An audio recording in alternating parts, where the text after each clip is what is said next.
Welcome everybody. I'm doing another Xano release note video. So my name is George Duverger. Every 2 weeks I do a live stream in French about the new release, the new improvements that Xano is going through, and I try to do like an English video as well, usually shorter, to just go through the latest release notes.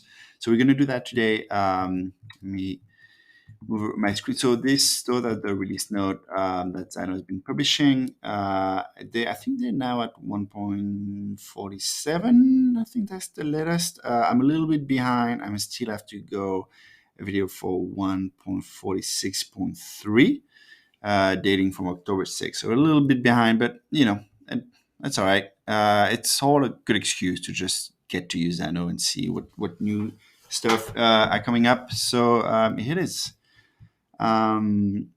First off, and I'm going to start kind of my Xano application at the same time so we can do it live.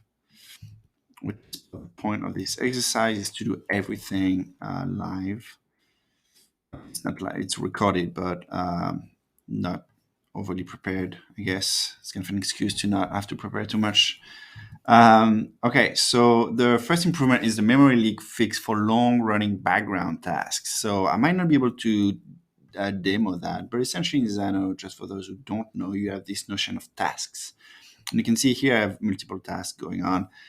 You can add a task, and let's call it foo. I'll just show you what it looks like. And it's you'll see that kind of function stack that you know and love. You can do everything you want in there: create variable, do an API call, massage some data, and at the end you have this different box that in this case it's called timing, and it's going to let you say when do you want to run it. Do you want to run it every minute? You can look at it. If you want it to repeat, you can just run it once, or you can have it repeat every day, every hour, every minute. I think you might have some limitation depending on what plan you're on. I don't know if you can do that every minute when you're on a free plan or lower tier plan. But anyway, this is what a task is. And this, you won't have to be, using Xano. It'll just be in the background. You'll run every task every minute or every hour. So I have that for a few different projects. One is for like a real estate when I'm just checking prices. The other one is for kind of a memory app that I have that would send me an email when I'm about to forget something. So based on kind of a sequence of different time intervals. But so that's what the task is. It looks like there were a memory leak. I'm going to assume that was the case, and I'm going to assume that it's fixed because that's really hard to test out. So moving on to the next one is add-ons are now preserved properly when switching from single to list with paging in query or record. So that's a little bit more interesting. The first one is not interesting, but that's a little bit more easy to show. So let's say we have a database here. I have a database of product, chocolate and banana, and it's a relational database. So for each of those products, there is a brand associated to it and a country. And those are different tables. So you can see in my case, I also have a brands table that just, there's maybe a tagline and a mascot. Don't worry too much about the content of it. Again, I do it for kind of these French live streams, so some of the content in French. But the content doesn't really matter. The most important thing is that you have a main table that has relationships to two other tables. And so when you query that, when you create an API endpoint, and I'm going to go to the product one. First of all, most of those endpoints, get, post, delete, you have the option to create those automatically. So when you create the table, they'll show up right here. If you don't do that, or if you just want to do your own, you can always add a new endpoint and start from scratch. So you always have that option. Yeah, I'm just going to go and look at the query or record here. I'm going to run and debug, which is a way to just test it, see what it returns. And you can see this one I've actually already played with a little bit. So I'm going to remove what I've already done. That way we'll have a better idea. Let me see. I was doing a search already. We'll get back to that in a minute. But for now, I'm really just going to do the basic stuff, which is query or record and send the list of the response. So You can see it returns two items, the chocolate one and the banana one. And you can see not only for the brand, not only returns the brand ID, but it also returns the detail of the brand. And that's because I've already, in the output, used an add-on. So an add-on is like information on add-on to the response. So in that case, I go and fetch information about the specific brands and I add that on to the main response. That way, the developer on the other end doesn't have to make one call to get the product, another call to get the brands, in which case there will be another two calls, and then another one to get the country. So it just makes life easier and avoid having to make too many calls. But that add-ons apparently did not used to work when you were switching from single to list view. So what we mean by single to list view is this is a list view. It's returning everything. See, that's a list. I got two objects, two items, two products in my case in there. But I can change that in the output to not be a list view. Here it is, but to be a single one. So it's just going to return the first one. Let's try it out. Here we go. Now it just returned the chocolate one. There is no banana. And you can see that the add-on still worked. So that it sounds like they used to not work and now it's working. So now I can also do it with when I switch from single to list with pagination. Here we go. I'm going to save that and try it out. There you go. So it's just returning one, still just the chocolate one, but now he has all that extra information about the page it's on. So that's kind of what allow you to do like multiple pages when you have a lot to return, which is not my case here, but you can like break it down by like chunk of like 10 products. But see, now even with the list with pagination, the description, the add-ons still work because I can see my brand here. So that's awesome. I didn't know that was broken, but it's good to know it's fixed. Importing, that should be the tagline of those release notes. I didn't know it was broken, but it's good to know it's fixed. Importing a CSV to an existing table was not properly ignoring columns that were deselected. Okay. So how am I gonna, let's see if I can demo that quickly. So when you have a table like this, you can import a CSV to add data to that table. So let me do quick here. What I'm going to do is I'll just type it here. So I'm going to create a CSV. I'm going to import here. So I'm going to call it name, email, and phone. What if I just do name and email? And that's it. So name of a product. Name of a product, PB and J. I don't know. And email is going to be PB and bb@j.com. I don't know. Something stupid like that. So you won't see this part, but I'm going to save that into a text file that I'm going to save just locally for just a sec. And I'm going to call pbj.csv.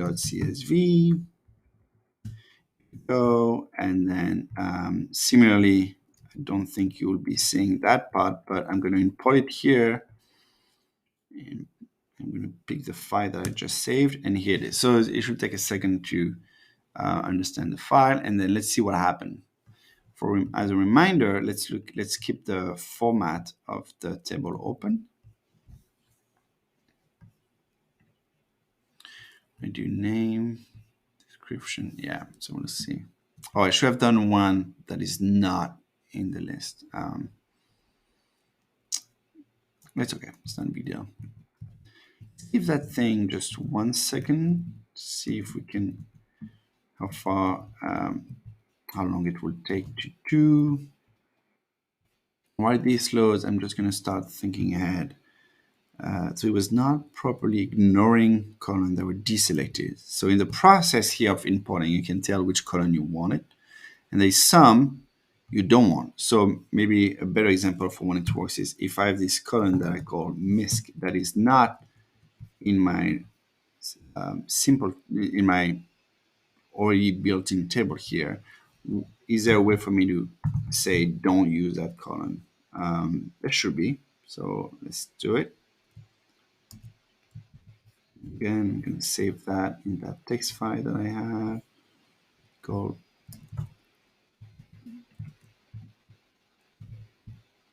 All right, we're going to try again because like it's taking a long time and probably should not be taking that long. There might be something going on. Maybe the format of the file is not correct. Here we go. The second time it worked. So now that's exactly what I was talking about. Like now you have the choice to say, I want this column, I want this column, and I don't want this column because it's not part of the schema.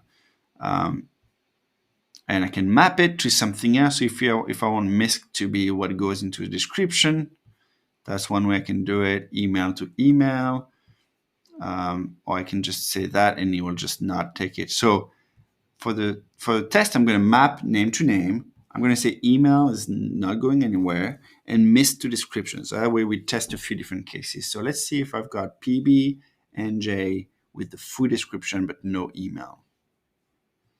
PB&J with a full description and no email. All right, so yeah, the import has been working pretty well. So that's good to know. I'm glad to know it's now not importing the column that I've selected as that should be ignored. That's great.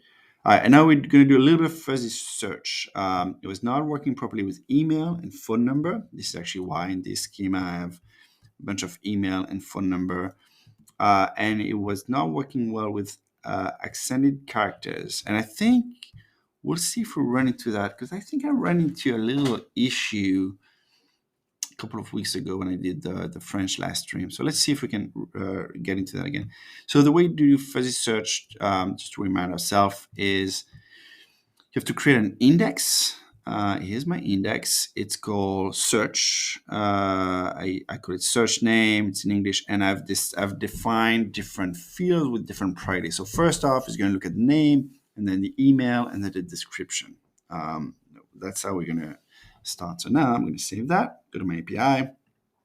Go to that same product. But now we're gonna add, we're not just gonna return everything like we were doing before. Oh, by the way, it's still paginated. Let me change that in the output. I'm gonna switch it to a simple list with no pagination. Here we go. Let's make sure it works every time. Okay, perfect. I've got my 3 items now because I have that PB&J. Okay. So that fuzzy search, I created the index. Now I need to create an input. So I'm going to do a text. I'm going to call it search. There we go. And then here we have a custom query. I was going to say the search name. I think I'm doing, yeah. The search name is that's essentially the index that I created. It's going to use the operator search because it knows it's a search index, and we're going to pass it the search var, the search input that we just created. Okay, excellent. So that should actually be enough. So if we have this now, but if I say George, I think there might be no. One of them. Oh wait, I'll do the whole email. Let's see if it works now. All right, now we return this because that's exactly the right email, but it returned just this, so the search worked. I always have to, Xano, remind myself of the format that can be used to do fuzzy search, and I'll show you what I mean by that. There is, I think it's, yeah, all right, so here's an example. You can use quotes to imply an end. You can use the star asterisk if you want to do partial phrase matching. So that's to say, okay, it's missing a word here. You can do wildcard matching, which is kind of what I wanted to do here. So let me try again. If I don't know the whole email, can I just do, I think that's what I can do. All right, so it worked. You returned the right email. Perfect. And you have a bunch of different formats you can use to make sure you don't have the word story, but you do have the word toy, whatever it is. So take a look at that page. hopefully you'll get the answer to all your question. Or I think you can specify which field you want to look at. I'm not going to do that here. I'm just going to kind of stick with that for now. So the issue is I didn't used to work with email and phone number. We're going to keep it simple. I'm going to use email because phone number, I didn't put it in the search index for now. So let's try it. What's the email here? 555. Okay, let's go back. What if I do the exact phone number?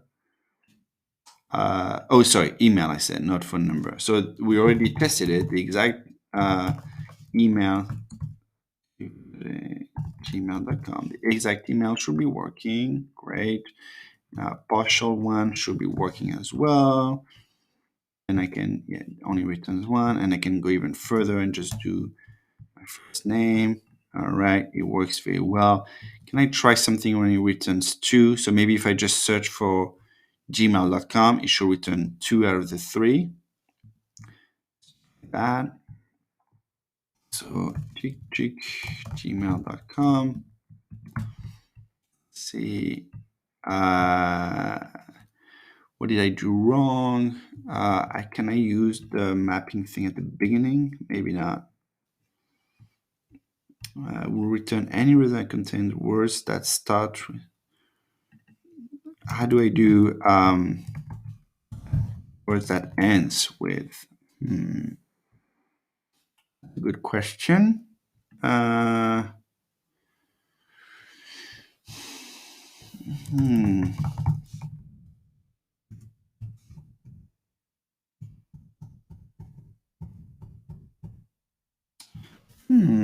Actually, I never ran into that. It's a good question. Here's how I'm gonna try it. Partial. Here that contains one word in between. Three words. That's not what I'm looking for. Word. It's not the negation one. It's not this pretty target. Yeah, I don't know. I'm gonna have to ask. How do I fuzzy search with words that ends with something? Because if I do that, it's not gonna work. I want to say you should end with something. I'm not sure I can get that to work. Let's. All right.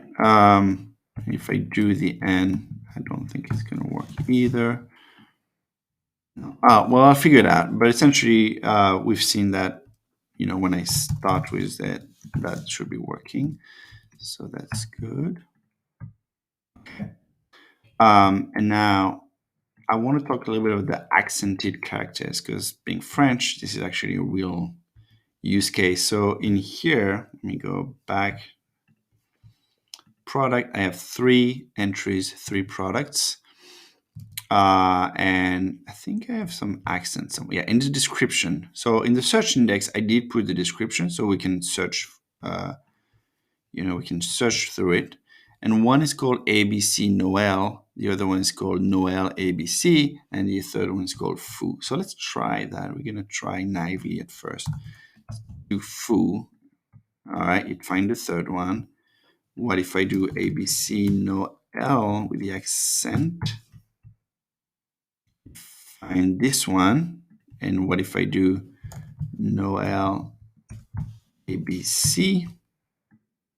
It find this one. Okay, which is a different one.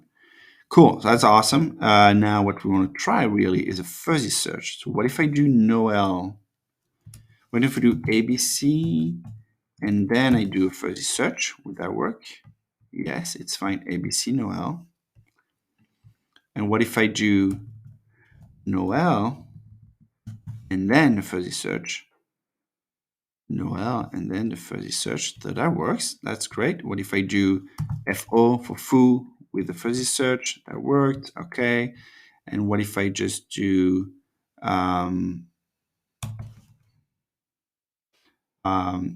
yeah, essentially I think I've covered most of the use case. The one thing, I want to try break it because I think I run into an example where if I do AB, did AB work? AB work. Let me try a few cases. So like let's start, A doesn't work. If If I just do A, it doesn't work. It might not be enough character. What if I do AB? AB works. So two characters, it can find it. And then I can do ABC. ABC works. ABCN. ABCN, that worked. ABCNO. Oh, oh, too much memory. All right. Let's try it again. Maybe there's a little hiccup. Okay. ABCNO. Now, if I put the accent in here, would that work? Yeah, that works. And ABC Noel. Would that work? Perfect. So everything worked here. What if I do now? I'm going to start with the Noel ABC. So I'm going to do one by one. No, okay. The N works. No. Oh, and O doesn't work. Oh, that's fascinating. So the N, just the N worked. Oh, because it's probably picking up because of a banana, not so much because of description. So NO doesn't work because it's pretty not enough character. Okay, but what if I do NO E with accent now? All right, that worked. Great. And if I keep going, I assume it's going to keep working. And well, okay. So yeah, you can do fuzzy search with accented character, whether you're looking for the accented part or the accented part is in the wildcard. It should both work, which is awesome. I was able to reproduce the issue I was running into before. So this is all good. I'll stop right here. Thank you again, Xano, for a great release. And I will be sharing this video on YouTube. I'm doing some Xano consulting or contracting. If you need any help, feel free to reach out. You can find more information about myself on this website, gduverger.com. And if you do /Xano coaching, you'll also get a lot more information about specifically what I offer regarding Xano. So on that note, thank you very much, and I'll see you next time. Bye.